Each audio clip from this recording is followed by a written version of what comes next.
시작하겠습니다. 안녕하세요. 국내 최대, 제가 이런 표현 되게 싫어하는데, 민간주도 스타트업 축제로는 국내에서 가장 크게 열리고 있는 헤이 스타트업 2020 대망의 첫 번째 웨비나 진행을 맡은 크립톤의 양경준 대표입니다.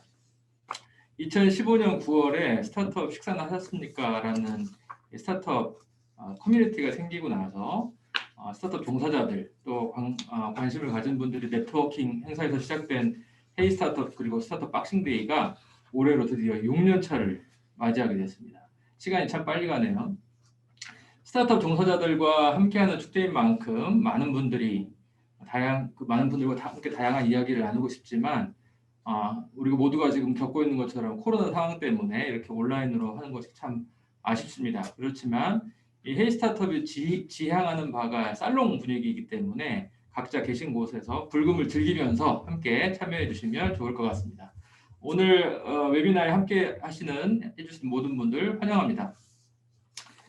자, 그러면 헤이 스타트업 2020 첫 번째 세미나, 첫 번째 웨비나, 코로나가 준 기회, 참 꼭 한번 나눠보고 싶은 주제인데요. 이 주제로 함께 이야기를 나눠보실 세 분의 연사님을 소개해 드리겠습니다. 먼저 두 분 먼저 소개를 하도록 하겠습니다. 첫 번째 소개를 해드리겠는데요. 제주창조경제 혁신센터의 전정환 센터장님 소개해 드리겠습니다. 네, 안녕하십니까, 전정환입니다. 네. 그리고 서머와이의 김도희 대표님. 안녕하세요, 서머와이 대표 김도희입니다. 네, 저도 인사를 드려야 될 텐데요. 저는 어쩌다 보니 그 스타트업 식사나 했습니까와 헤이 스타트업 박싱데이를 주최하게 된 양경준이라고 합니다. 앞서 설명드린 대로 첫 번째 세션은 코로나가 준 기회라는 주제로 함께 이야기를 나눠볼까 합니다. 우리 패널 한 분이 조금 그 개인 사정상 좀 늦게 도착하셔서 오시면 더 추가로 소개를 해드리도록 하겠습니다. 저도 그 웨비나를 많이 안 해봐가지고 다소 좀 긴장이 되는데요. 앞서서 말씀드린 대로 저희가 살롱 분위기인 만큼 스크립트와 무관하게 재미있게 최대한 해보도록 하겠습니다. 네. 먼저 그 김도희 대표님 반갑습니다. 오늘 이제 처음 인사를 드렸는데요. 열화상 솔루션 사업을 하시는 걸로 알고 있는데 회사와 사업 내용에 대해서 자세히 소개 좀 부탁드리겠습니다. 네, 저는 열상 카메라를 통해서 새로운 시각과 새로운 가치를 창출하고 있는 서머와이 대표 김도희이고요. 저희 회사는 열화상 카메라를 가지고 자율주행에 들어가는 물체인식 시스템을 개발하던 회사였습니다. 근데 열화상 카메라 기술을 개발하다 보니 베이스 기술들이 저희가 가지고 있었고 이번 코로나 사태가 발발하면서 발열자를 검출하는데 적용할 수 있겠다라는 생각을 가지고 피보팅해서 현재 K방역에 일조하여 발열 시스템을 국내외 약 200여 곳에 지금 현재 공급하여 납품 중에 있습니다. 네. 저는 이제 중앙대학교를 석사 졸업해서 열화상 관련된 기술을 전공을 했고요. 관련하여 이제 다양한 연구소와 같이 협력을 통해서 전문성을 가지고 있는 상황입니다. 저희 회사의 광고를 좀 한번 보여드리려고 하는데요. 저희 홍보 영상이에요. 이걸 보시면 저희가 뭘 하는지 좀 더 명확하게 보실 수 있을 것 같은데요. 네, 그 아직 영상이 안 나오고 있는데 막간을 이용해서 제가 노래를 불러드릴 수도 있지만 참여하시는 모든 분들이 당황하실까봐.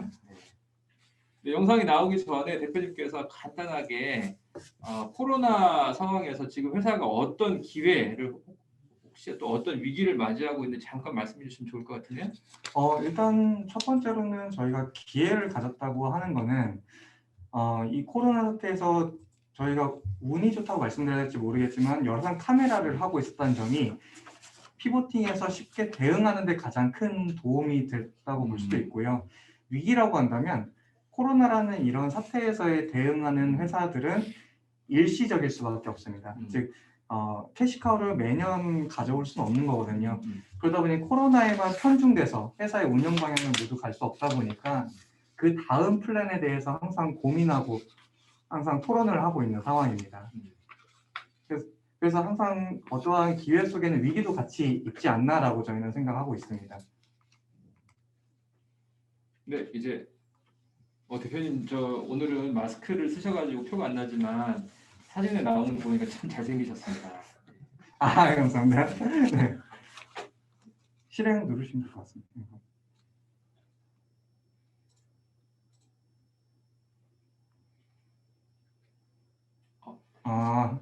지금 아래 있습니다. 네. 아래, 예. 아래 실행을, 네. 감사합니다. 네, 저희가 다 웹이나 우리 대표님 제외하고 저희가 아직 다 초보라서 강의 부탁드리겠습니다. 네.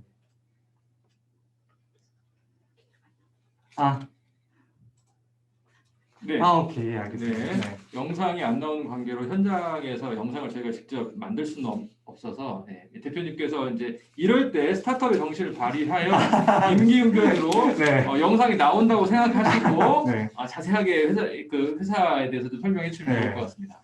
저희가 가지고 있는 시스템의 장점으로는 온도 정확도를 들 수 있겠습니다. 기존에 열화상 카메라는 산업용으로 많이 적용되다 보니까 5도, 10도의 오차는 큰 게 아니었거든요. 근데 인체용으로 적용하다 보니 0.5도 이내에 들어올 필요가 있었습니다.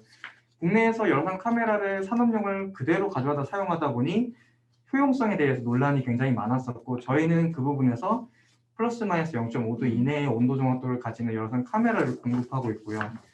그와 동시에 문제가 됐었던 건 난방이나 핫팩, 조명 등과 같은 발열 물체들이 계속 알람을 많이 울렸어요.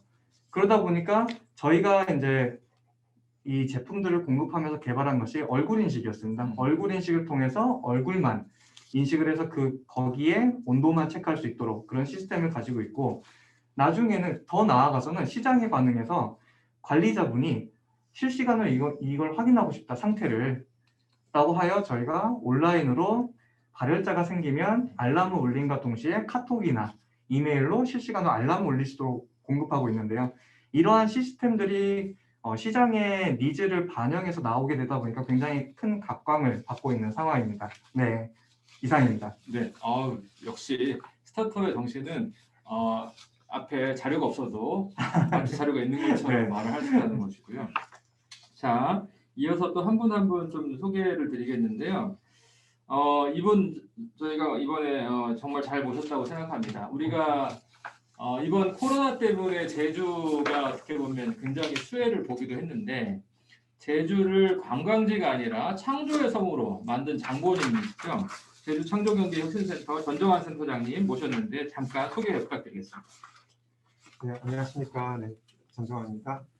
네, 저는 2015년부터 제주 창조경제혁신센터 센터장을 맡고 있는데요. 원래는 제주랑 인연이 되기 시작한 거는 다음 커뮤니케이션에 2006년에 입사하면서부터였어요. 그때 다음이 제주도에 이제 사옥을 짓고 개발자 컨퍼런스를 처음 열었는데요. 거기에 놀러 갔다가 제가 좀 매력을 느껴서 회사에 입사를 하게 됐고요. 그게 인연이 돼서 지금 카카오가 참여를 하고 있는 그런 기관의 센터장을 하고 있습니다. 네, 소개 감사드리고요. 또 한 분, 또 어려운 분도 모셨는데요. 그 지역이 살려면, 창업 생태계가 살려면 대표적인 키워드를 두 가지로 꼽더라고요. 하나가 창조, 또 하나가 연결인데, 창조와 연결이 어떻게 보면 스타트업의 키워드라고 할 수도 있겠습니다. 앞서서 이제 전정환 센터장님이 소개를 해주셨지만, 이분을 전정환 센터장님이 연결해서 이제 제주도로 어떻게 보면 이제 꼬신 연결한 분이라고 할 수 있겠습니다. 우리 최근까지 제주도 미래전략국장으로 일하셨던 우리 노희섭 전 국장님 모셨습니다. 소개 부탁드리겠습니다. 네, 안녕하세요. 노희섭입니다. 저희 옆에 계신 전정환 센터장님이 맥주 사주면서 공무원 한번 해보라고 해가지고 제주도 내려왔다가요. 네, 6년간 죽을 고생을 하다가 최근에 공무원을 그만두고 다시 민간으로 복귀했습니다. 네. 얼마 전까지는 국민과 도민을 위해서 봉사했지만 현재는 입금해 주시는 분들을 위해서 일하고 있습니다. 네. 전정환 센터장님께서 초기에 제주도의 창업 생태계들을 많이 좀 구성을 해주셨어요. 그리고 저는 행정에 있었기 때문에 행정적으로서 이제 정책이나 아니면은 지역의 공공 펀드를 조성한다든지 아니면은 기관들을 연계한다든지 이런 작업들을 위주로 해왔습니다. 네, 제가 오늘 노 국장님을 모신 이유를 제가 또 한번 질문을 통해서 한 번 더 좀 말씀을 드리도록 하겠고요. 그러면 이제 지금 상황에서 이 코로나 상황에서 많은 문제들을 해결하는 스타트업다운 면모를 발휘하고 계시는 이 서머와이의 김도희 대표님께 먼저 질문을 좀 하나 드리도록 하겠습니다. 아까도 잠깐 질문 드렸지만 이번 팬데믹으로 인해서 사업 영역에 변화가 클 것으로 예상을 하는데 실제로 현장에서 겪었을 때 어떤 부분에 변화가 있었는지 그 과정을 좀 자세히 설명해 주시겠습니까? 네, 저희가 작년 매출을 생각해 보면 굉장히 낮았습니다. 1,000만 원 정도였거든요. 근데 올해 매출은 거의 40배, 50배 정도 오. 증가를 했는데요. 그 이유가 이제 코로나에 대응해서 제대로 된 제품을 내놨기 때문이다라고 생각을 하는데 저희가 좀 주목을 받을 수 있었던 건 그 어떤 기업들보다 유연함이 있기 때문인 것 같습니다. 스타트업은 결정 구조가 굉장히 단순하고 팀원들끼리 회의를 통해서 결론이 도출되다 보니까 굉장히 시장의 반응을 즉각 반응할 수 있다는 장점이 존재를 했었고요. 그러면서 저희 제품도 발전을 거둬왔는데 초기에 저희 제품이 저희가 생각하는 완벽한 제품이라 생각하는 그 제품이 2월 달에 출시를 했는데 거의 반품을 70%, 60% 했었습니다. 근데 그랬던 이유가 뭐였냐면 고객에 대한 조사가 부족했었어요. 고객들이 실제로 원하는 것과 저희가 생각했을 때 고객이 원하는 건 달랐던 거죠. 그러면서 이제 고객들하고 만나고 반품도 하면서 쓴소리도 들어가면서 제품이 하나 둘씩 개선이 되기 시작을 했고 6월, 7월이 되니까 저희 제품이 그 어떤 제품보다 좋더라. 오히려 다른 제품을 구매하시다가 저희 제품으로 돌아선 분도 계셨고 그러면서 이제 제품에 대해서 저희가 확신을 가지고 이제 돈 벌 수 있겠다라고 생각을 했는데 문제는 또 다른 곳에 있었습니다. 이미 제품을 납품할 수 있는 건 저희의 한계 수량 생산될 수가 월 100대밖에 되지 않았어요. 근데 기관이나 학교나 해외나 원하는 숫자는 1,000대, 10,000대거든요. 그러니까 이 100대 생산할 수 있는 회사의 제품은 소용이 없었던 거죠. 왜냐하면 기관이나 학교나 이런 곳에서는 한 번에 수요를 다 끌어와서 판매를 해야 되다 보니 이제 그런 측면에서 이게 제조적인 측면에서도 재고를 가지고 있고 재고를 어떻게 빨리 쌓아서 수요를 예측하느냐에 대한 그런 중요성이 굉장히 크구나 라는 게 이번에 알게 됐고 세 번째로는 저희가 직접 판매가 아니라 이제 유통사를 데려와서 판매를 하면서 시장의 유통 마진이라는 거는 저희 처음 알았습니다. 시장은 이렇게 구성되고 실제로 유통이 수수료가 어느 정도까지 설정이 되고 우리가 어느 정도에서 포기할 수밖에 없구나 제품을 판매하기 위해서는 그런 부분들을 배우면서 이게 스타트업이다라는 배움을 굉장히 많이 받았습니다. 그래서 이번 기회를 통해서 저희가 많이 성장할 수 있는 계기가 되었던 것 같습니다.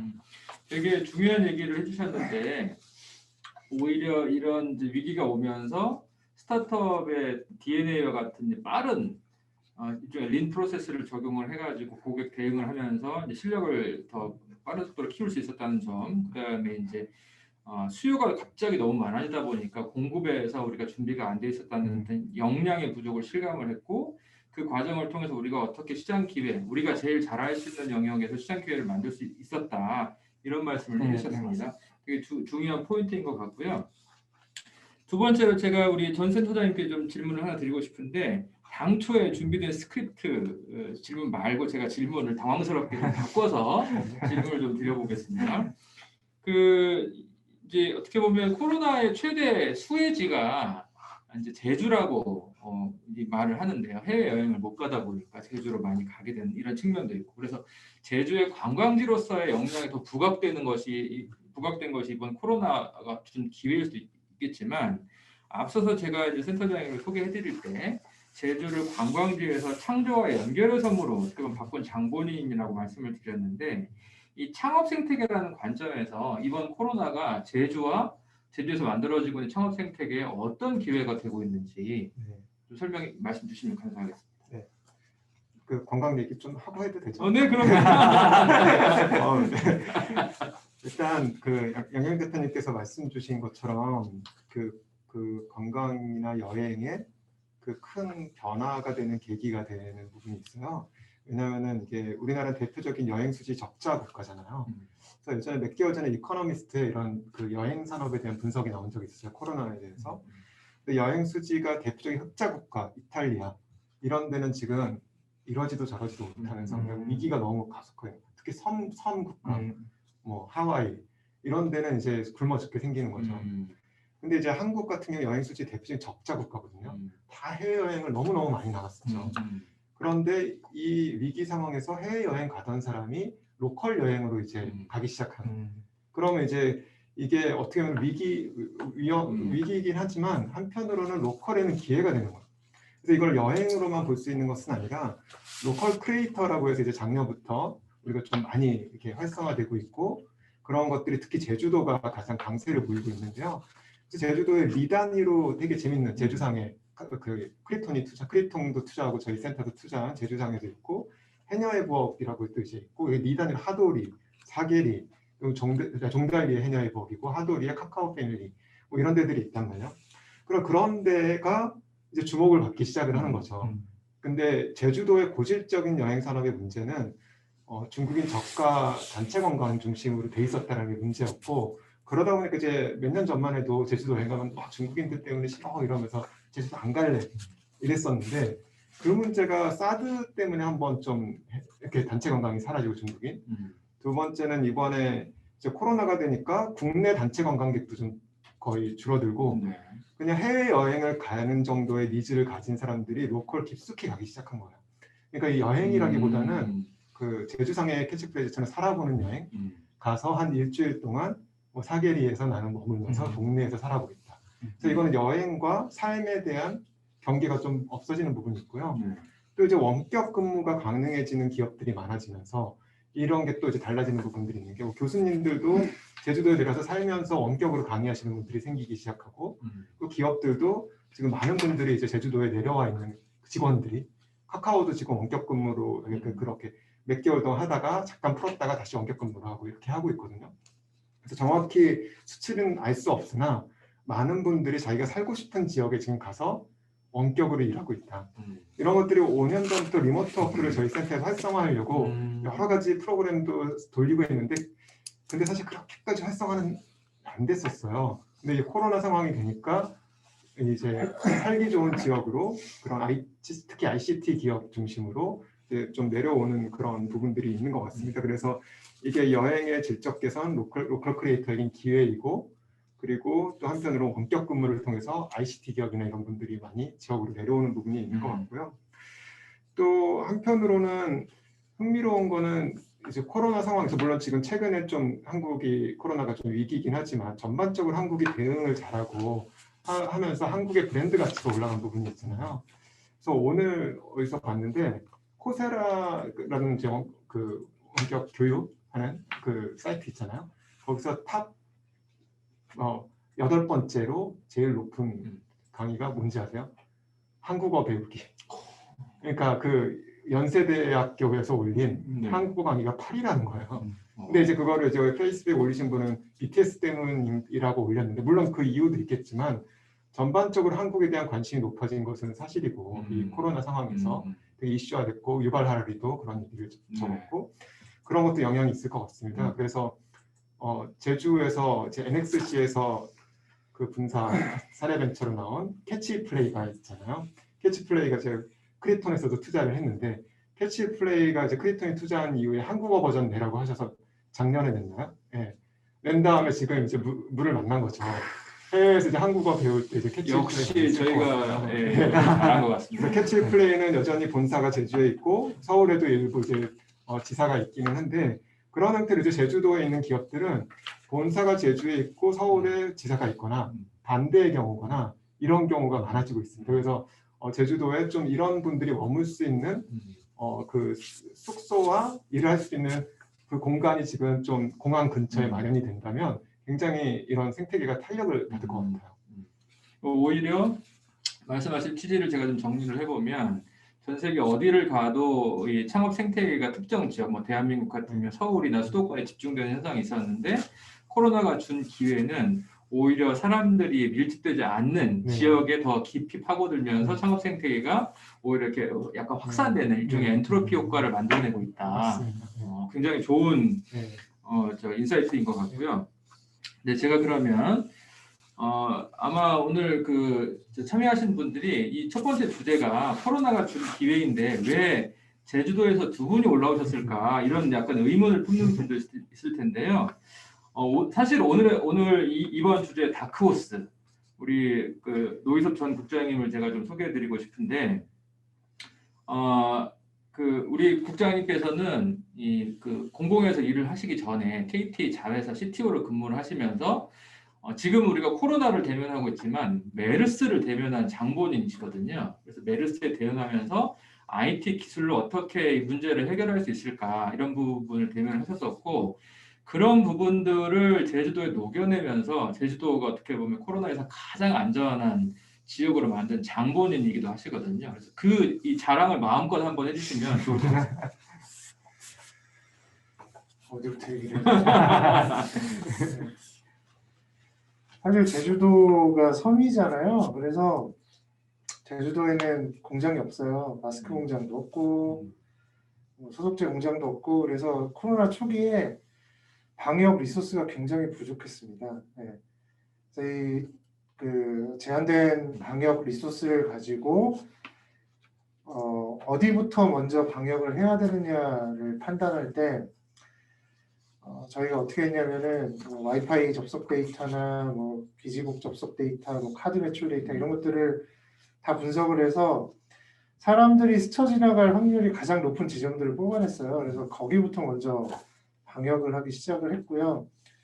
그게 결과적으로 성공인지 실패인지 모르겠지만 결과론적으로는 초반에 방역은 굉장히 잘 됐던 것 같습니다.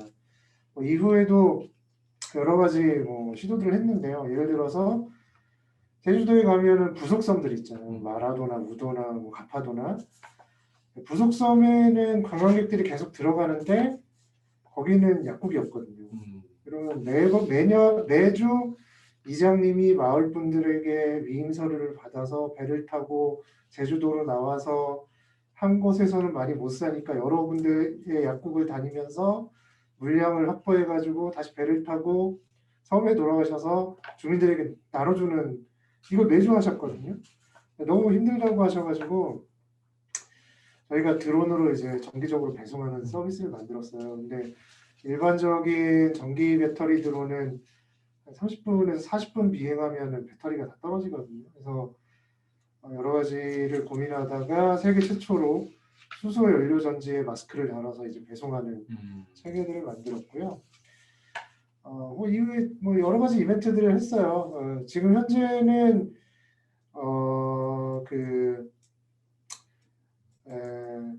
이런 것도 했었습니다. 코로나 때문에 학생들이 등교를 못했잖아요. 근데 오랜만에 이제 초등학생들이 등교해서 저희가 어떤 이벤트를 했냐면은 펭수 샌드위치를 바구니에 담아서 초등학생들한테 배달해줬어요. 네. 애들이 되게 좋아했었고요. 그런 여러 가지 시도들을 하고 해왔습니다. 그런 부분들이 이제 제가 사례로 들었던 이전에 메르스 경험이 어떻게 좀 잘 반영이 됐나요?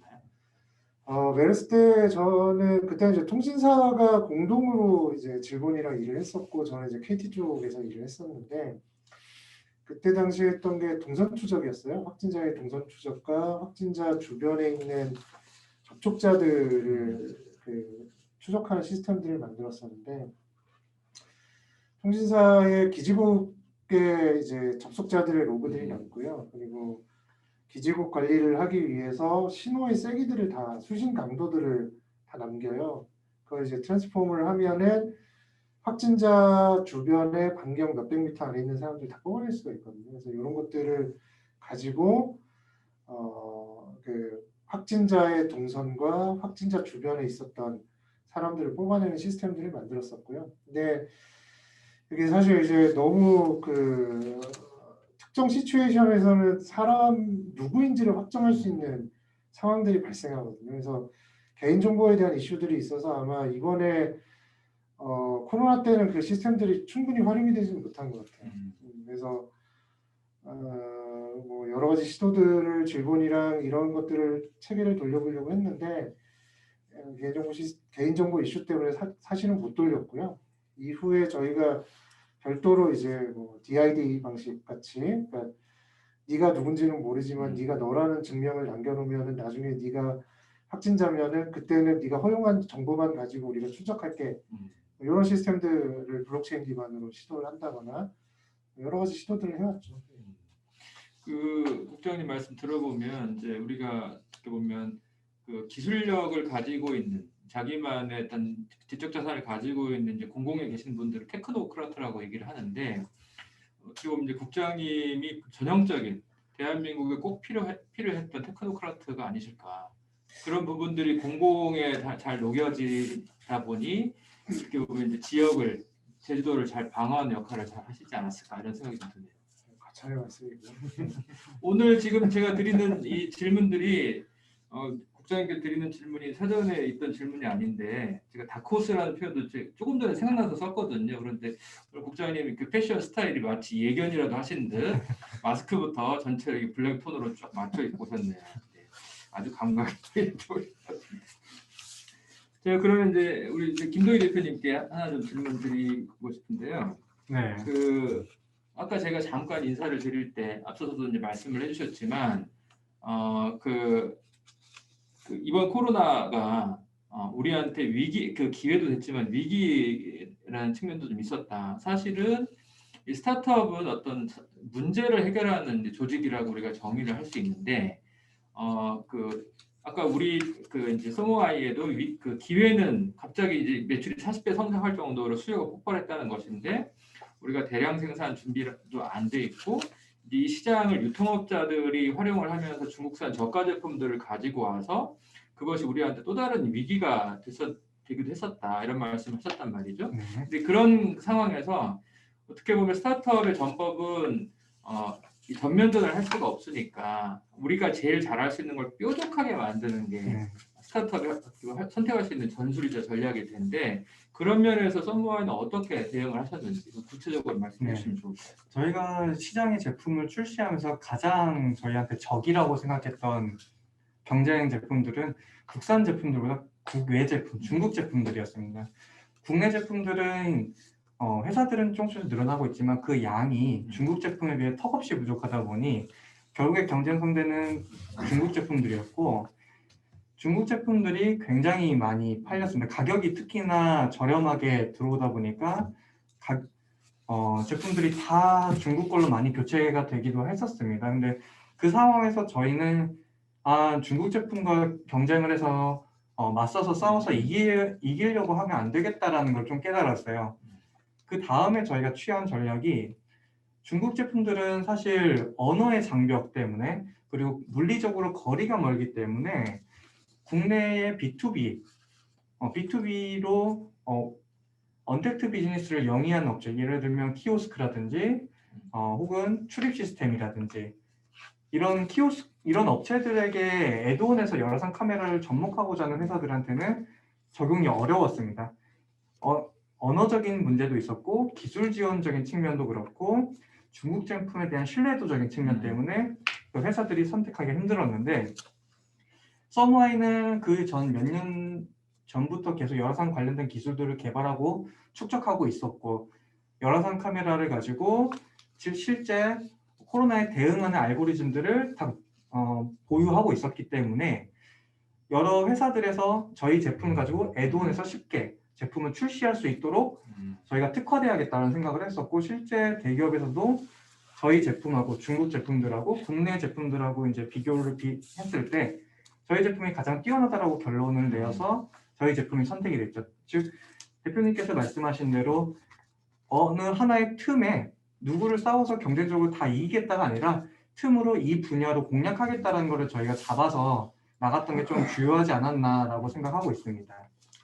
굉장히 깔끔하게 잘 정리를 해주셨는데 우리가 가장 잘할 수 있는 영역을 뽑아내서 그 부분에 집중을 해서 오히려 일종의 우리가 어떤 그 플랫폼 인프라적인 그 요소를 더 이제 부각시켜서 시장을 공략했다. 굉장히 바람직한 접근 같습니다. 우리 저 센터장님과 국장님께도 약간 같은 취지의 질문을 좀 드리고 싶은데요. 지금 이제 제주센터에서 보육하고 있는 기업들 중에 코로나 때문에 위기를 맞은 기업들도 있을 것이고, 그다음에 기회를 맞은 기업들도 있을 텐데요. 그런 기업들 혹시 이제 생각나는 사례가 있으시면 좀 말씀해 주시면. 지금 그 여러분들은 모르시겠지만 제가 드리는 질문이 전부 다 스크립트에 없는 현장에서 나오는 질문들이라는 점 이해해 주시기 바랍니다. 사실 그 제주도에 있는 기업들이 이렇게 뭐 사실 이게 일단은 코로나에서 기회를 받는 기업들은 지금 대표님처럼 이렇게 여러 시스템도 있을 수 있고, 뭐 비대면으로는 뭐 원격 교육이나 원격 의료, 뭐 원격 의료는 물론 규제 문제가 있긴 하지만 해외 같은 경우는 그런 것들이 좀 규제가 풀리거나 더 그런 것들을 잘 활용하는 계기가 되는 경우도 있다고 하더라고요. 아니면 뭐 배송 이런 쪽들이 이제 기회로 많이 되는 것 같은데, 제주도에 있는 기업들은 사실 여행 산업이나 이런 게 조금 더 많다 보니까 이런 데는 뭐 이렇게 플럭테이션이 있어요. 그래서 지금 플레이스 캠프의 김대우 GM이 이제 얘기를 한 건데, 이 코로나가 되게 아주 상황이 안 좋을 때도 힘들고 또 코로나가 너무 완화된 상태일 때도 그렇게 매출이 좋진 않았다는 거예요. 근데 이게 왔다 갔다 하면서 그 중간을 왔다 갔다 할 때 그때는 작년보다 매출 상황이 더 좋았다. 그러니까 이게 여행 산업은 이런 것들을 하면서 막 위기와 뭐 기회를 하면서 막 담금질을 하는 것 같은 느낌? 그러면서 질적인 전환이 되는 것 같아요. 대표적으로 아까 말씀드린 그 제주상해 같은 경우도 원래 콘텐츠 중심으로 제주인 매거진을 냈었고, 이제 크립톤이 투자한 이후에 이제 그거를 배송으로 하는 그 매거진을 구독하면은 그 꾸러미로 그 로컬 푸드를 배송하는 걸 이번에 시작을 했거든요. 그런 것들을 저도 받아보니까 너무 좋고요. 이제 반응이 좋은데, 이런 것들도 예전에 아이디어는 양경 선배님이 진작에 줬는데 되게 이렇게 뜸들이고 있다가 이제 코로나 상황이 되니까 이거를 빨리 지금 런칭해야 된다. 이런 부분이 있었고, 그리고 이제 이 코로나 상황이 되면 이제 핵심은 사람들이 생활하던 패턴이, 그러니까 사용자의 그 소비 패턴이나 그 패턴이 여러 사람이 다수가 한꺼번에 바뀐다라는 게 이제 핵심인 것 같거든요. 그렇기 때문에 기존에 이 변화하고 있던 부분에서 더 가속화되거나 아니면 조금 기존의 거에서 좀 질적으로 변화하거나 하는 이 타이밍에서 기업이 사업의 구조를 변화하려고 생각하고 있을 때는 굉장히 기회다. 네. 그래서 이제 그런 제주상에도 이제 사계생활이라는 오프라인 공간도 운영하고 있고, 이렇게 지금 그러고는 있지만 그걸로는 스케일업이 힘들었기 때문에 온라인 배송이나 이런 것들 구독 모델을 하라고 했었는데, 그거를 이제 열심히 하게 된 계기가 된 거죠. 네, 그리고 뭐 해녀해버 같은 경우도 이제 오프라인 공간에서 공연을 하잖아요. 근데 사실 지난주에 사실 그 또 공연을 잠정 중단을 하긴 했어요. 열었다 닫았다 하는데, 그런데도 불구하고 다시 열면은 사람이 다 매진이 돼요. 이게 사람들이 그만큼 제주도에 그 해녀의 부엌의 공연장에 가서 공연을 보고 다이닝하는 것을 특별한 경험을 생각한다는 거죠. 네, 그래서 이것이 그러면은 코로나 때문에 문을 닫는 시기가 있기 때문에 위기라고 볼 것이냐, 위험이라고 볼 것이냐, 아니면은 기회라고 볼 것이냐. 사실은 이런 것 통해서 사람들에게 굉장하게 더 값어치를 높여놓고 매니아들을 만들므로써 코로나가 좀 더 완화됐을 때 그때는 그 다음 단계로 올라설 수 있는 기회가 될 수 있잖아요. 뭐 그런 기업도 있고요. 저희 제주도 기업은 아닌데 이제 서울에 있긴 한데 제주도 사업을 하기 위해서 저희 입주도 했던 라이커 로컬이라는 기업이 있는데, 여기도 저희가 투자한 기업입니다. 이번에 시드머니. 근데 여기는 대표적으로 굉장히 지금 어려워진 상황인데도 불구하고 저희가 투자했어요. 왜냐하면은 여기는 중국인들 고객이 대부분이고요. 중국인들이 한국 여행을 오고 싶은 사람들이 그 앱을 통해서 중국 언어로 된, 그래서 질문 응답도 하고 구석구석을 찾아가는 여행을 하는 게 핵심이었어요. 그래가지고 상당한 트래픽도 나오고 그랬는데 코로나가 온 거야. 그러니까 이제 여기는 위기죠. 근데 지금 뭘 하고 있냐면은 한국에 있는 중국인 유학생들을 대상으로 뭐 안동, 경주 이런 로컬 곳곳을 체험하는 여행 상품을 론칭을 해서 지금 MVP를 돌렸는데 반응이 너무 좋은 거예요. 그래서 저희가 투자한 이유는 이렇게 지역의 로컬 곳곳에 외국인 유학생, 한국어가 좀 서툰 분들을 할 수 있는 체험 여행을 만들고, 또 그거를 파트너십으로 여러 기업들과 할 수 있다면 코로나가 좀 완화돼서 외국인들이 들어올 때 이 로컬 크리에이터라고 할 수 있는 분들이 거점이 있는 분들로 쫙 들어가면서 이 상품을 만들 수 있다. 예전에 그거 하려고 해도 잘 안 됐던 거죠. 그래서 이런 것들을 보면은 뭔가 우리가 좀 변화해 가고 있던 것을 가속화시키는데 가속화하기 전에 잠깐 멈추는 잠깐은 아니지만요. 이 상황에 기업이 어떻게 대비할 거냐. 그것에서 그 기회는 충분히 있다는 생각이 듭니다. 네, 그 굉장히 중요한 단어를 써주셨는데 담금질이라는 표현.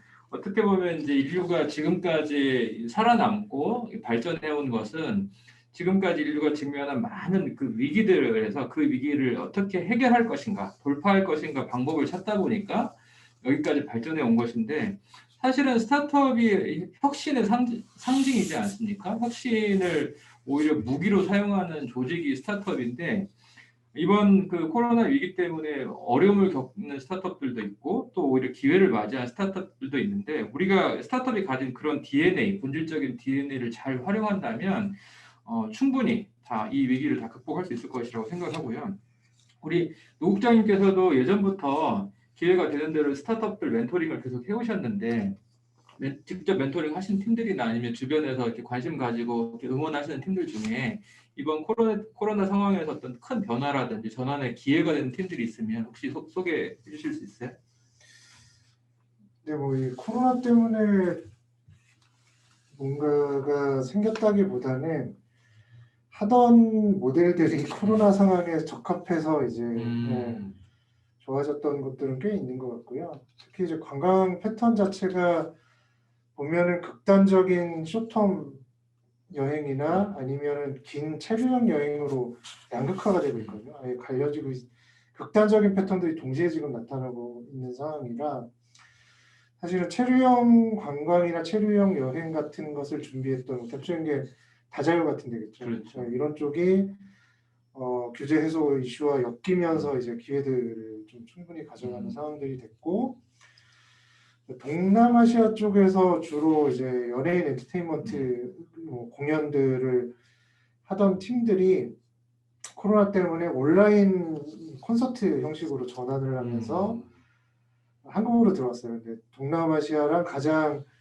유사한 환경이 어디냐 찾다가 이제 제주도로 내려온 팀들이 꽤 있더라고요. 그래서 이 친구들은 제주도에서 동아시아 쪽에 K-팝 어레인지를 해서 온라인 콘서트 하는 걸 리모트로 워킹하는 그런 팀들이 꽤 많이 내려와 있는 걸로 알고 있고요. 어떻게 보면은 해외 쪽에서 사업을 하던 그 스타트업들 같은 경우도 그 코로나 상황 때문에 한국으로 들어오면서 또 새로운 어떤 거점 공간을 잡는데 제주도를 좀 선호하는 부분들이 있고 뭐 그런 현상들이 관찰이 되고 있습니다. 네.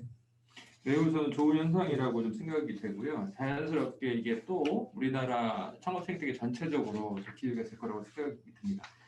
그럼 마지막으로 제가 공통 질문을 좀 하나 드리겠습니다. 저희가 이제 주제가 주제인 만큼 코로나 시대를 대비하는 우리 스타트업이 가져야 될 태도, 우리 이제 김 대표님 같은 경우는 현장에서 어떻게 보면 이제 생존의 문제, 중요한 성장의 기회의 문제일 수 있기 때문에 우리 팀이 어떤 마인드와 어떤 태도로 지금 임하고 있는지, 어떤 액션 플랜을 가지고 있는지 말씀해 주시면 좋을 것 같고 우리 센터장님과 국장님도 스타트업한테 일종의 어떤 조언, 그다음에 현실적인 어떤 접근법 이런 부분에 대해서 좀 멘트 해주시면 좋을 것 같아요. 우리 김 대표님. 예. 일단 저희 팀원이 생각하는 저와 저희 팀원이 생각하는 스타트업은 굉장히 객관적인 시장에서 굉장히 객관적인 평가를 받을 수 있는 조직이다라고 생각을 하고 있습니다. 왜 그렇게 그리고 또한 가장 시장에 빠른 조직이다라고 생각을 하는데요.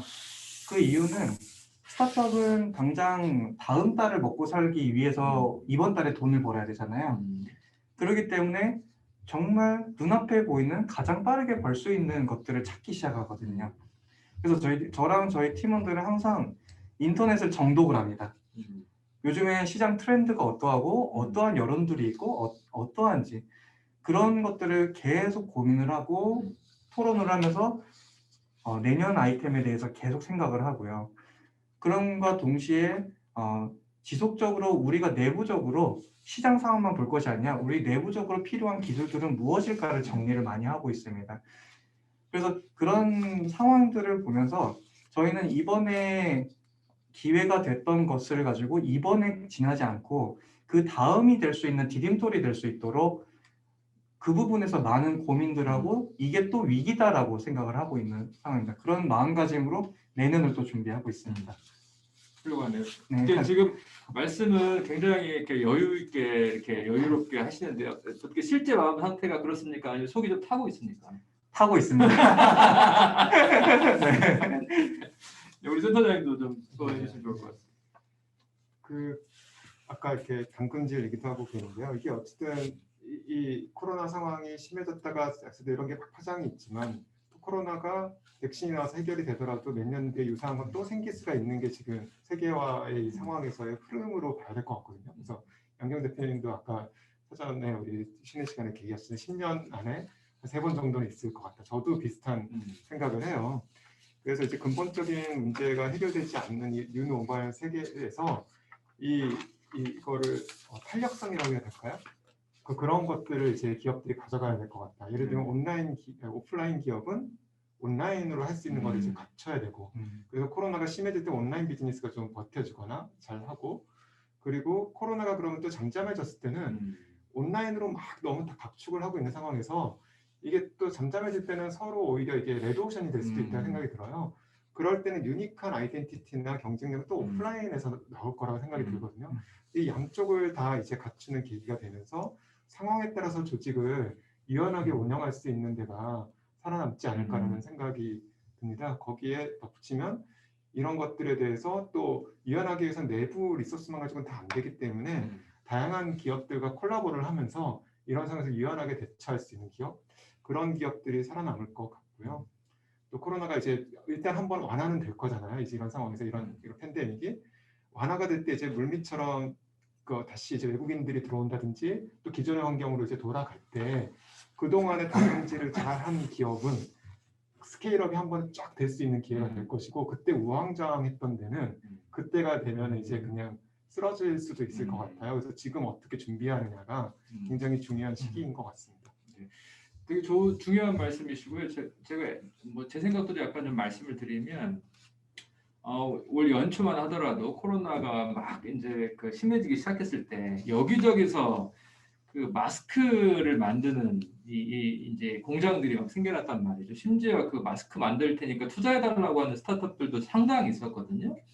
그리고 나서 이제 불과 몇 달 지나지 않으니까 마스크를 만드는 설비들이 거의 뭐 시체말로 똥값으로 시장에 나오기 시작하고 기업들이 굉장히 어려워지는 상황들이 벌어졌잖아요. 그러니까 기회를 찾는 건 좋지만 그 기회들이 유행을 타는 기회가 아니라 더 중요한 건 뭐냐면 이 고객의 욕구가 어떻게 움직이고 어떤 욕구가 본질적인 욕구인가를 잘 파악해서 그런 욕구의 흐름을 따라가고 거기에 맞는 솔루션을 제시하는 게 굉장히 중요할 것 같습니다. 특히나 지금 이런 뭐 비대면의 시대가 되다 보니까 전부 다 비대면으로 쏠리고 또 어느 시점이 되면 전부 다 또 이제 오히려 오프라인으로 쏠릴 수도 있지만 온라인이냐 오프라인이냐가 중요하지 않고 센터장님 말씀하신 것처럼 또 제가 말씀드린 것처럼 고객의 욕구가 무엇이냐.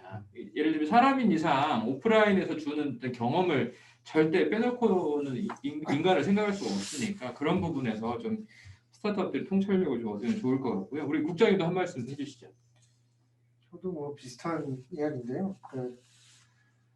사실 리소스가 충분하지 않은 스타트업들 같은 경우는 그 협력이나 콜라보가 굉장히 중요하다고 생각을 해요. 그리고 저는 공무원 되기 전에는 가트너의 하이프그래프를 보면서 어느 영역으로 갈까를 좀 고민을 많이 했었거든요. 근데 2020년도에 발표된 그 가트너의 하이프그래프를 보니까 소셜 디스턴싱 테크놀로지가 굉장히 중요하게 포지션을 차지하고 있더라고요. 근데 지금 업라이징 되고 있는 스테이지에 올라가 있는데 일단 이 얘기는 한 5년에서 10년 안에는 이 기술이 완성이 될 것이고 그 사이에는 굉장히 다양한 시도들이 일어나면서 여기서 이제 그 성공하는 기업과 실패하는 기업들이 가려진다는 얘기거든요. 어쨌든 아까 뭐 센터장님도 그렇고 뭐 많은 분들이 말씀하셨지만 이런 팬데믹 상황들은 계속해서 반복될 것 같아요. 소셜 디스턴싱 테크놀로지나 이런 것들은 계속해서 유지가 될 것 같고, 근데 모든 그 비즈니스 모델이 그 사회적 거리두기 기술을 보유할 수는 없는 거잖아요. 그래서 그런 순간순간의 어떤 협업이나 협력을 통해서 시장에서 살아남을 수 있는 구조들을 좀 그 유연하게 가져가는 게 가장 중요하지 않을까 싶습니다. 네, 말씀 감사하고요. 저희가 지금 코로나가 준 기회라는 주제로 그 열띤 이야기를 나눠봤는데 이 스튜디오가 더워가지고 열릴 수밖에 없습니다. 지금. 네. 이제 시간이 좀 이제 어느 정도 지나서 저희가 이제 그 질문들을 좀 받아보려고 하는데요. 사전에 저희가 실시간 그 질의응답 전에 사전 질문을 좀 받은 게 있습니다. 그 중에 한두 가지만 먼저 얘기를 나눠보려고 하는데 굉장히 현실적이고 중요한 질문이 하나 올라와 있네요. 이런 상황에서 스타트업의 2021년도 사업 계획은 언제 수립해야 하나요? 굉장히 어려운 질문인데요. 우리 당사자인 우리 김 대표님은 2021년도 사업 계획을 지금 어떻게 세우고 계십니까? 저희는 2021년도 사업 계획을 이미 다 세우고 이미 지금 실행 중에 있습니다. 사실은 내년에도 어떻게 40배 성장하나요? 노력하려고 합니다. 예, 투자자들 연락 주시면 네. 저희 써머와이는 이번에 개발된 기술들을 기반으로 해서 우리가 시장에서 놓쳤던 것들이 몇 개 있었습니다. 네. 저희가 시간이 부족하고 기술이 아직 부족하다 보니 당장에 적용할 수 없었던 기술들을 좀 추합을 해서 2021년도에 저희가 어떠한 베이스 기술들을 만들어야겠다는 카테고리를 만들었습니다. 그 기술들이 그 카테고리들이 어떤 A, B, C, D가 있으면 A와 D가 합쳐서 비즈니스 A가 접목될 수 있는 거고 A, B, C, D가 다 합쳐서 비즈니스 B가 만들어질 수 있거든요. 그렇게 지금 저희가 세분화를 해서 개발할 준비를 하고 있고 사실은 저희는 12월이 2021년 0월입니다. 저희는 이미 시작을 했고 21년을 준비하고 나아가고 있는 상황입니다. 훌륭하십니다. 네, 감사합니다. 우리 이제 전 센터장님이나 노 국장님께서도 이제 연간 사업 계획을 세워 보셨는데 어떤 이런 상황에서는 연간 사업 계획을 세우는 것 자체가 무의미하다 이렇게 이제 주장을 하시는 분도 있고 그럼에도 불구하고 사업 계획을 좀 세워야 된다 이렇게 말씀하시는 분들도 있는데 어떻게 보면 이제 선배 기업가 입장에서 스타트업들한테 약간 노하우를 좀 얘기해 주신다면 2021년 사업 계획을 어떻게 세우면 될까요? 우리 센터장님부터. 네. 사실 뭐 꼭 연말에 세우라는 법은 없는 것 같아요. 근데 이제 저희 센터의 경우를 예를 들면은 한 3년 단위로 계획을 세워요. 네, 그래서 왜냐하면은 이게 또 창업 생태계 쪽이다 보니까 1년 안에 인풋을 넣어서 결과가 나오는 게 아니라 생태계의 변화는 지금 인풋을 넣으면 2, 3년 뒤에 결과가 나오거든요. 그렇기 때문에 3년의 변화를 위해서 지금 어떤 노력을 해야 될지를 정하고 3년을 꾸준히 하고 매년 좀 리뷰를 하면서 이제 방법적인 개선을 했던 것 같고요. 그리고 뭐 연말 연초는 이제 예산을 뭐 마감하고 이렇게 하고 하는 어떤 좀 큰 기업이라든지 저희 같은 기관의 경우는 연말 연초에 해야 되는데 스타트업이 꼭 그럴 필요가 있을까? 자기 사이클로 하면 된다는 생각이 저는 좀 들어요. 오늘 점심 때 저희 센터에서도 시드 투자한 당신의 과수원이라는 제 기업의 오성훈 대표하고 식사를 했어요. 식사했는데 여기가 지금 굉장히 어려움을 겪고 있는 너무 잘 팔려서 왜냐면 얼마 전에 카카오의 라이언 캐릭터 그러니까 카카오 IX 분이 저희 센터 행사에 왔다가 당신의 과수원을 가서 굉장히 서로 이제 뜻이 맞아서 한정판으로 감귤을 든 라이언을 만들어줬어요. 그래서 크라우드 펀딩을 카카오 메이커스에서 했는데 몇 시간 만에 2,000개가 완판이 됐어요. 그래서 지금 막 그거를 배송을 준비를 하고 있는데 얼마 전에 박스 공장이 불나가지고 박스가 확보가 안 돼가지고 지금 못 보내고 있는 거예요. 라이언은 2,000개가 있는데 귤도 지금 2,000박스가 준비가 됩니다. 그러니까 이제 박스를 돈을 웃돈을 줘도 지금 구할 수가 없는 거예요. 이제 이런 상황들을 보면서 이게 공급망 관리에 대해서 이제 배우게 되는 거죠. 좀 그런 거라든지.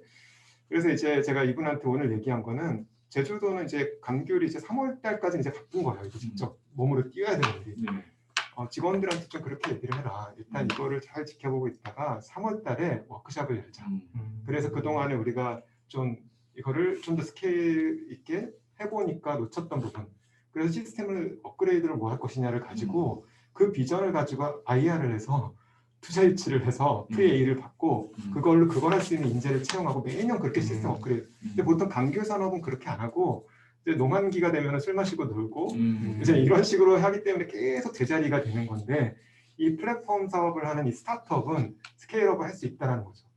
이제 그렇게 보면은 이 당신에 가서는 시즌이 연말이 아니라 3, 4월인 거예요. 네, 그래서 저는 스타트업은 스스로 시즌을 정하고 사업에 좀 이렇게 막 몸으로 뛰어야 되는 시기에 또 너무 생각이 많으면 안 되니까 하고 그거를 리뷰해서 계산하는 그 시기가 바로 계획을 세울 때다라고 생각을 합니다. 좋습니다. 네, 국장님도 한 말씀 부탁드리겠습니다. 뭐 구체적인 계획보다는 로드맵이 더 중요한 것 같고요.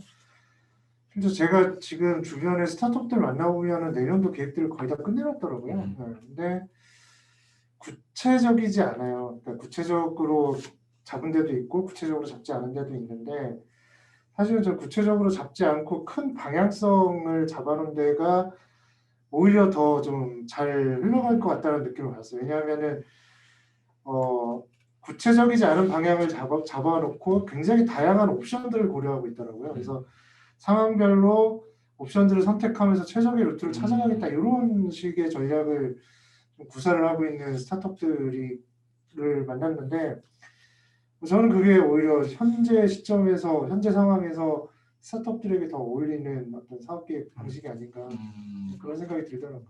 굉장히 훌륭한 팁이네요. 왜냐하면 이게 지금 상황이 워낙 격변하고 있기 때문에 예상을 할 수가 없기 때문에 사업 계획을 세우기가 어렵다 이렇게 생각할 수 있는데 그럼에도 불구하고 몇 가지 가능성, 경우의 수를 생각을 해두고 거기에 맞게 상황이 벌어질 때 이쪽의 경우의 수를 따라가는 이런 접근법 굉장히 훌륭한 방법 같고요. 다른 팀들도 스타트업들도 그 인사이트를 좀 얻을 수 있을 것 같습니다. 마지막 질문을 하나 좀 더 드리고 싶은데요. 역시 사전에 없던 질문 급작스럽게 나가보도록 하겠습니다. 아까 이제 전정환 센터장께서 잠깐 언급을 해주시기도 했는데 이번 이제 그 코로나19 사태가 어떻게 보면 1918년에 그 스페인 독감 이후로 그 수준을 넘어서는 이제 전 세계적인 팬데믹이라고 이미 이제 뭐 많이들 이야기를 하고 있는데. 이런 팬데믹 상황이 어떻게 보면 이제 지구라는 하나의 어떤 생태계 균형이 깨지다 보니까 벌어지는 현상이라고 저는 생각하거든요. 이제 기후 변화가 촉발시킨 어떤 문제들이라고 보는데 앞으로 10년 이내에 지구의 온도를 0.5도 이상 올라가지 않도록 통제하지 못하면 이 지구가 어떻게 보면 이제 종말을 맞을 수도 있다. 이렇게 극단적으로 예측하는 분들도 있고. 근데 우리가 어떤 상황을 좀 생각을 해볼 때 10년 이내에 지금과 같은 팬데믹 상황이 제가 아까도 이제 언급했던 것처럼 한 두세 번 더 올 수도 있는데 그런 상황이 계속 벌어진다면 스타트업은 우리는 어떻게 살아남아야 할까? 우리는 어떻게 방법을 찾아야 할까? 이런 관점에서 이번에 우리 국장님부터 가장 관련 있으신 국장님부터 코로나 팬데믹 상황에서 제가 관찰했던 건 이런 거예요. 그러니까 기술 수용성이 굉장히 좋아졌습니다. 시장도 그렇고 소비자들도 그렇고. 그러니까 그 전에는 뭐 화상이 그딴 거 왜 해? 뭐 모바일을 왜 해야 돼? 뭐 스마트폰을 왜 써야 돼? 뭐 굉장히 거부감을 가지고 쓰지 않던 사람들도 이제는 자연스럽게 쓰거든요. 그걸 쓰다 보니까 더 쾌적한 밴드위스가 필요해서 5G에 관심을 가지고 뭐 여러 가지 기술에 대한 수용성들은 굉장히 좋아진 것 같아요. 또 하나 뭐냐면은 워낙 이게 듣도 보도 경험하지 못했던 상황이기 때문에 사실은 익숙하지 않은 것들을 받아들이는 진입 장벽들이 굉장히 낮아진 것 같아요. 그래서 뭐 행정에서 뭔가를 한다거나 아니면 스타트업들이 뭔가 새로운 시도를 할 때 그 부분들에 대해서 예전만큼 그렇게 거부감이 존재하지는 않는 것 같거든요. 그러다 보니까 사실은 어떻게 보면 기술 중심의 스타트업이나 아니면은 어떤 새로운 비즈니스 모델을 시도하는 스타트업들에게는 오히려 진입 장벽들이 상당히 낮아지는 상황으로 변한 것 같아요. 이런 기회들을 좀 충분히 이용해볼 수 있지 않을까 그런 생각을 합니다. 네, 기술 수용성이라는 굉장히 중요한 기술 수용성이 높아졌다는 굉장히 중요한 얘기를 해주셨네요. 우리 센터장님도 한 말씀. 네. 아까 그 스페인 독감 얘기해 주셨는데 사실 예전에도 그런 전염병은 발생했는데 전 세계적인 현상으로 드러나지 않았던 것은 사람들의 이동이 그만큼 없었기 때문이거든요. 그렇죠? 그래서 근데 이제 우리가 이제 세계화라고 할 때는 이제 1956년에 컨테이너 발명을 한 그 물류의 혁명, 그 80년대 뭐 우루과이 라운드라든지 관세 인하 해가지고 상품이 막 이제 서플라이 체인이 만들어지면서 우리나라가 이제 중국 부품 가지고 뭐 이렇게 만들어가지고 미국에다 팔고 이런 것들이 이제 막 이제 활성화돼서 우리가 그 세계화 흐름을 잘 타고 우리나라가 이제 성장을 했는데 네. 지금 어쨌든 세계화의 병이라는 얘기도 해요. 기후 변화 이슈도 있고 그렇지만 한편으로 세계화의 병이다. 사람들이 너무 자주 이동하기 때문에 이게 확산이 된다. 근데 지금 디지털 전환이 이렇게 가속화되면서 아까 국장님 얘기하신 것처럼 그러면서 이제 이동을 안 하고 이게 로컬에서 살아도 되고 미국은 그렇게까지 자주 안 해도 되는 상황이 되는 것들이 저는 뭐 기회 요소, 그러니까 글로벌과 로컬이, 그러니까 세계와 로컬이 좀 결합되는 상황들 이런 것들로 이제 전환이 되어 간다고 생각을 해서요. 저는 어쨌든 기업들이 이런 부분을 이제 잘 활용해서 옛날에 이제 무역을 하기 위해서 막 이렇게 돌아다니는 이런 것만이 아니라 이제 그런 것들을 활용해서 로컬에 있으면서도 글로벌하게도 일을 하고 네. 하는 것들로 가는 것이 좀 바람직하다라는 생각이 들고요. 하여튼 우리나라가 지금 이 코로나 상황에서 대응을 그래도 잘 해서 세계화 때 한번 점프업했던 것처럼 코로나 때문에 한번 점프업할 수 있는 게 아닌가라는 저는 좀 생각을 하고 있어요. 일단은 국격이 높아졌잖아요. 옛날에 유럽이나 이런 데 우리나라 무시하다가 네. 이제는 무시를 못하잖아요. 이런 것들이 지금 벌써 굉장히 저는 우리나라 입장에서 물론 기업들 하나하나는 지금 어려움을 겪고 있지만 우리나라 전체적으로는 그 이상이 올라가고 있고 이런 것들을 잘 활용하면은 우리가 전체적인 리더십을 가져갈 수 있을 것 같다는 생각을 합니다. 네, 좋습니다. 우리 대표님. 네, 저희는 이제 코로나 시대에서 어떻게 보면은 좀 빠르게 적응했던 회사 중에 하나지 않았나라고 저희가 자체적으로 좀 자부심도 가지고 있지만은 그러한 빠르게 움직일 수 있는 원동력은 스타트업이기 때문에라고 이제 생각을 해요. 특히 코로나 전과 후를 보면은 매출이 저는 코로나 전에 있던 시장 구조가 굉장히 고착화돼 있지 않았나라는 생각을 많이 합니다.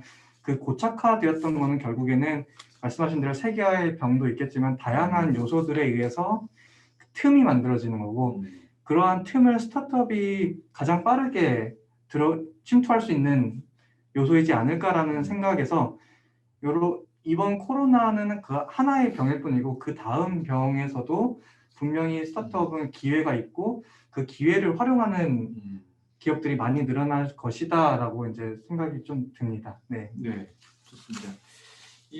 저희가 지금 굉장히 그 수준 높은 토론을 하고 있는 것이거든요. 처음에 이 코로나가 준 기회 웨비나를 시작할 때만 하더라도 불금의 남자 넷이서 뭐 하는 거야 이런 생각도 들고 왜 나를 비추는 화면에서는 왜 노래방이 안 나올까 이런 생각도 했는데 지금 저희가 굉장히 좀 진지하면서도 중요한 얘기들을 많이 나눴는데 마지막으로 소감 한 말씀 좀 해주시고 저희가 마무리하면 될 것 같은데요. 저도 이제 뭐 웨비나 익숙하지 않지만 우리가 이런 그 헤이 스타트업 통해서 코로나가 준 기회라는 이런 그 키워드를 가지고 이렇게 대화를 나눠본 것 자체가 굉장히 좋은 기회라고 보고 참여하는 스타트업들한테도 많은 인사이트를 줄 거라고 생각을 하는데 우리 대표님부터 짧게 참여 소감 한 말씀 해주시면 좋을 것 같아요. 네. 이러한 기회를 만들어서 저희 스타트업에 대한 스타트업을 대표해서 제가 이 자리에 앉아 있다 생각을 하거든요. 그러한 입장에서 스타트업의 목소리를 이렇게 낼 수 있는 이 현장의 목소리를 들려줄 수 있는 기회를 만들어줘서 정말 감사드리고요. 개인적으로는 아까 보신 동영상 저희 썸와이 유튜브에 있으니까 참고하시면 좋을 것 같습니다. 감사합니다. 네. 저는 오늘 제주에서 올라오는데 서울 오는데 너무 무섭더라고요. 오랜만에 서울에 너무 코로나가 확산되니까 그리고 이제 좀 일찍 와도 카페도 못 들어간다 그러고 막 이러면서 이게 서울 사람들의 일상이 굉장히 되게 힘드시구나. 빨리 제주도 돌아가서 쉬고 싶다. 그러니까 그만큼 이제 우리가 좀 지금 다양한 지역들 이런 것들도 넓게 보시고 이렇게 보면은 우리가 좀 가능성을 많이 볼 것 같고요. 여기 제가 좋아하는 분들하고 같이 토론을 하고 그리고 헤이 스타트업 저희가 3회째 저희도 같이 하고 있는데 할 수 있어서 너무 좋았습니다. 네, 우리 국장님 한 말씀 부탁드립니다.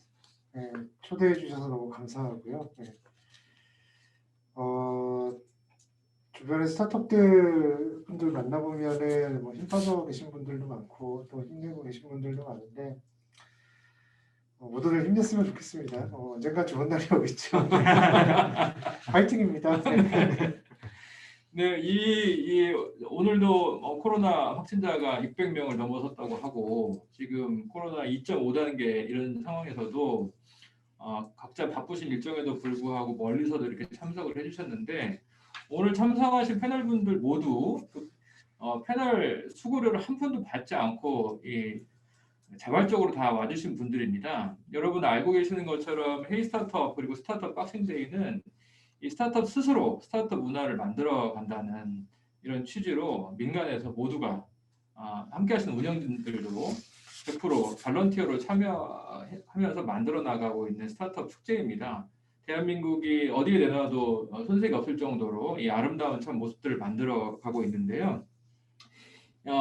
이 모든 과정에 함께 해주신 분들 너무 감사하고 저희가 이제 첫 번째 오늘 웨비나여서 저도 진행이 조금 서투르기도 하고 했는데 이렇게 다들 잘 호응해 주시고 참여해 주셔서 감사합니다. 저희는 오늘 이렇게 정리를 하지만 잠시 후 8시 30분에 이것도 땡땡도 사업이다. 이런 세션이 또 추가로 진행되니까 잠시 쉬셨다가 놓치지 말고 참여해 주시면 좋겠고요. 제가 첫 1편은 제가 긴장을 했지만 2편은 조금 더 긴장을 풀고 약간 개그 모드로 여러분들이 호응을 안 하실 수도 있겠지만 참여해 보도록 하겠습니다. 헤이 스타트업은 헤이 스타트업 재단, 서울창조경제혁신센터, 원티드, 이벤터스, 슈피겐 그리고 제주창조경제혁신센터가 공동 주관하고 헤이 스타트업 2020 함께 만들어가고 있습니다. 헤이 스타트업 2020 웨비나 코로나가 준 기회 이만 마치도록 하겠습니다. 감사합니다. 감사합니다. 수고하셨습니다.